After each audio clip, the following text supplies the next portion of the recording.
Assalamualaikum warahmatullahi wabarakatuh. Perkenalkan, kami dari kelompok 5 yang beranggotakan saya sendiri, yaitu Muhammad Ali Al-Farizi, Saya Mustafa Hadi. Saya Ahmad Fadlia Sidik. saya Rangga Putra. Kami akan menjelaskan tentang topik activity based costing, just in time dan target, kaizen dan standar costing. Mari simak videonya.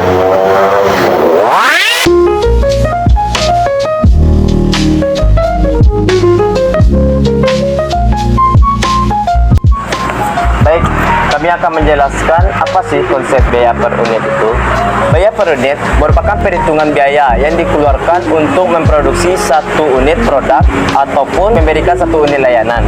Biaya ini mencakup semua jenis biaya yang terlibat, seperti biaya langsung, biaya tenaga kerja langsung, dan biaya overhead. Ada 3 jenis biaya yang termasuk dalam biaya per unit ini. Yang pertama ialah biaya bahan baku langsung. Biaya bahan baku langsung ini merupakan bahan-bahan yang terlibat atau yang digunakan secara langsung untuk memproduksi satu unit dalam sebuah produksi.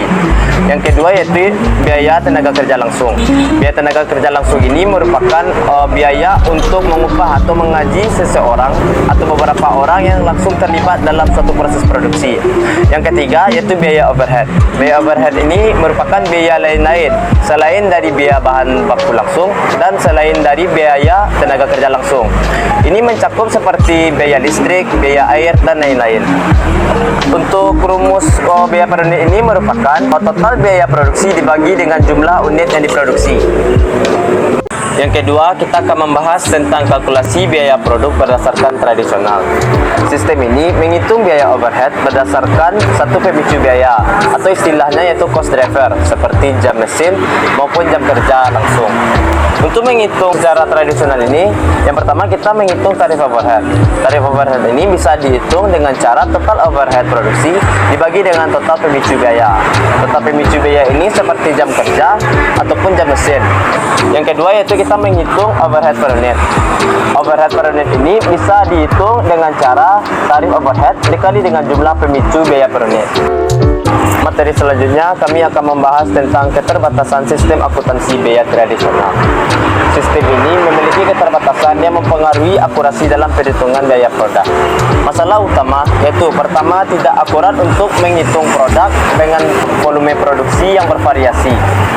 Sistem tradisional ini biasanya menghitung biaya overhead berdasarkan satu pemicu biaya saja.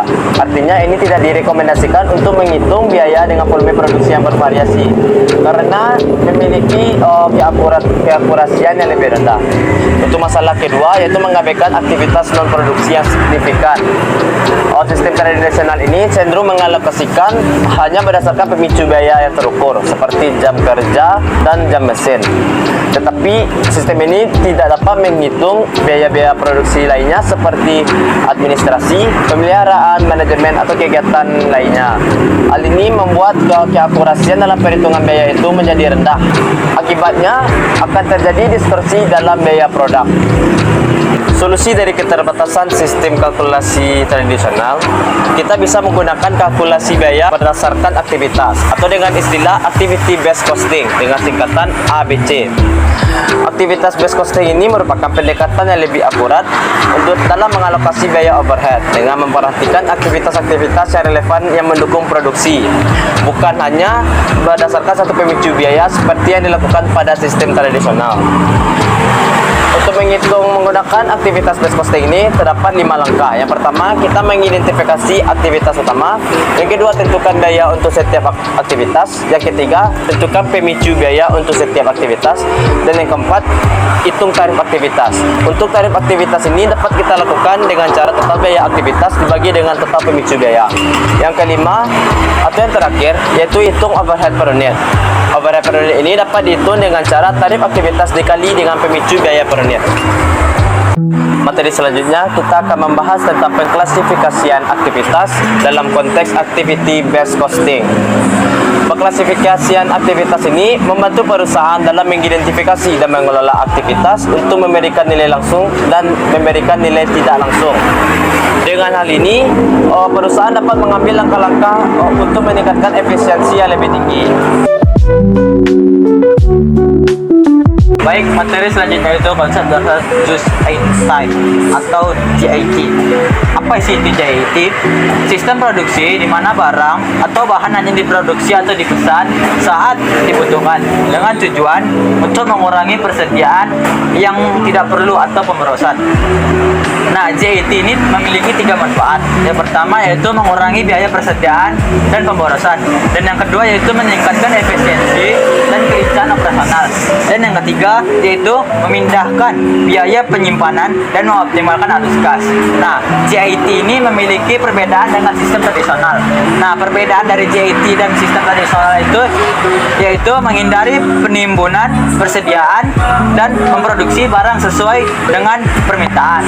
Sementara sistem tradisional menimbunkan barang untuk menghindari kekurangan stok. Nah, dari perbedaan ini memiliki 3 manfaat. Yang pertama yaitu menebankan pengurangan pemborosan dan efisiensi. Dan yang kedua yaitu meningkatkan responsif terhadap permintaan pasar. Dan yang ketiga yaitu menurunkan biaya penyimpanan dan pemborosan.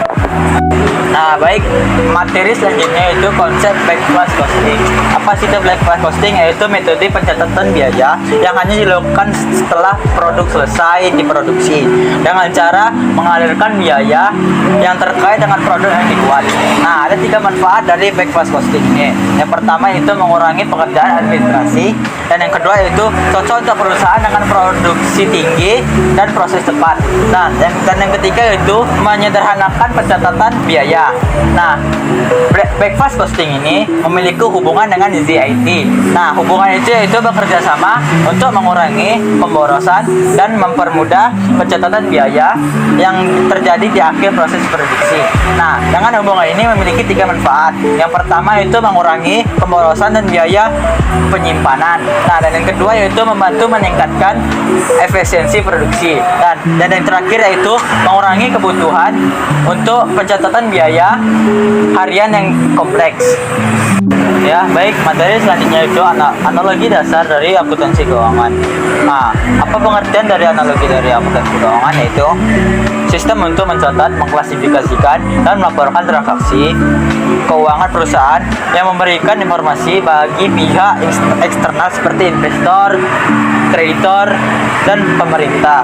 Nah, ada 3 manfaat dari analogi dasar dari akuntansi keuangan. Yang pertama yaitu memberikan transparansi keuangan, dan yang kedua yaitu memenuhi kewajiban pelaporan keuangan sesuai standar, dan yang ketiga yaitu menyediakan data yang diperlukan untuk pengembalian keputusan eksternal.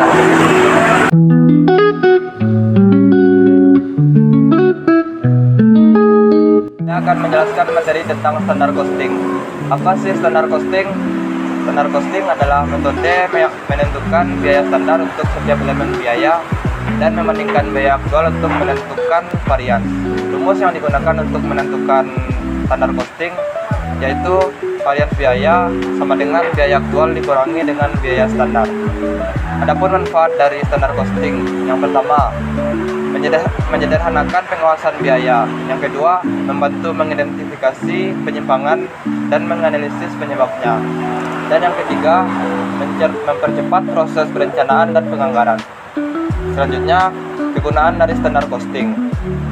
Standar costing digunakan untuk membandingkan biaya standar dengan biaya aktual dan menganalisis varians untuk pengendalian biaya.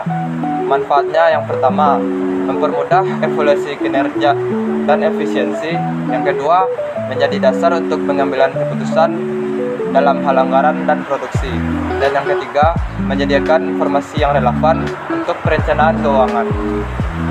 Selanjutnya, hubungan standar costing dan anggaran. Anggaran adalah perkiraan biaya yang akan dikeluarkan, sedangkan standar costing adalah perkiraan biaya yang ditetapkan berdasarkan rencana produksi. Manfaatnya yang pertama, menghubungkan biaya standar dengan anggaran lainnya untuk pengendalian biaya yang lebih baik. Yang kedua, membantu mengidentifikasi dan mengatasi variasi biaya. Dan yang ketiga, meningkatkan akurasi dalam penyusunan anggaran dan perencanaan. Saya akan melanjutkan materi standar costing. Penentuan jenis-jenis standar costing. Standar dapat berupa ideal, normal, atau minimum yang berbeda-beda tergantung pada tujuan dan kondisi operasional perusahaan. Adapun manfaatnya yaitu pertama, menyediakan dasar untuk perencanaan yang realistis. Yang kedua, memberikan panduan dalam evaluasi kinerja. Yang ketiga, menetapkan ekspektasi biaya yang sesuai dengan realitas operasional. Selanjutnya, konsep target costing. Target costing ialah pendekatan di mana harga jual yang diinginkan dikurangi dengan target margin laba untuk menentukan biaya maksimum yang dapat diterima untuk memproduksi produk. Adapun rumus target costing ialah target costing sama dengan harga jual yang diharapkan dikurangi margin laba yang diinginkan.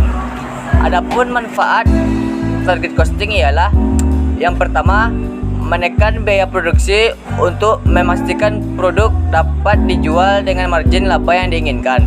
Yang kedua, membantu menjaga daya saing di pasar. Yang ketiga, memfokuskan perusahaan pada efisiensi, biaya dan pengurangan pemborosan.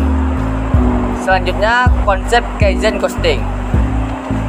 Kaizen Costing ialah pendekatan untuk mengurangi biaya secara bertahap melalui perbaikan berkelanjutan dalam proses produksi.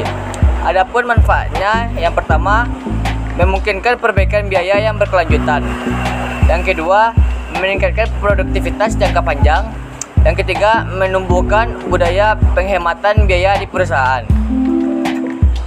Selanjutnya, perbedaan target costing, Kaizen costing, dan standar costing. Target costing lebih berfokus pada pendapatan biaya dari awal berdasarkan harga pasar dan margin laba yang diinginkan.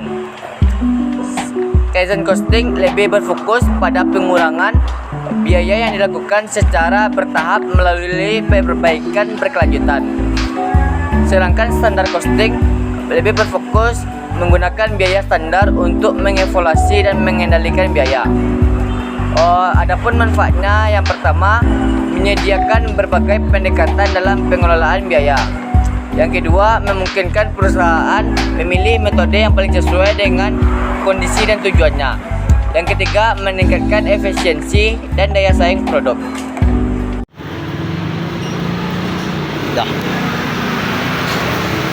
Jalan-jalan ke Bukit Tinggi. Cakep. Tidak lupa membeli siomay. Cakep. Sekian dari video kami. Assalamualaikum. Bye-bye. Bye-bye.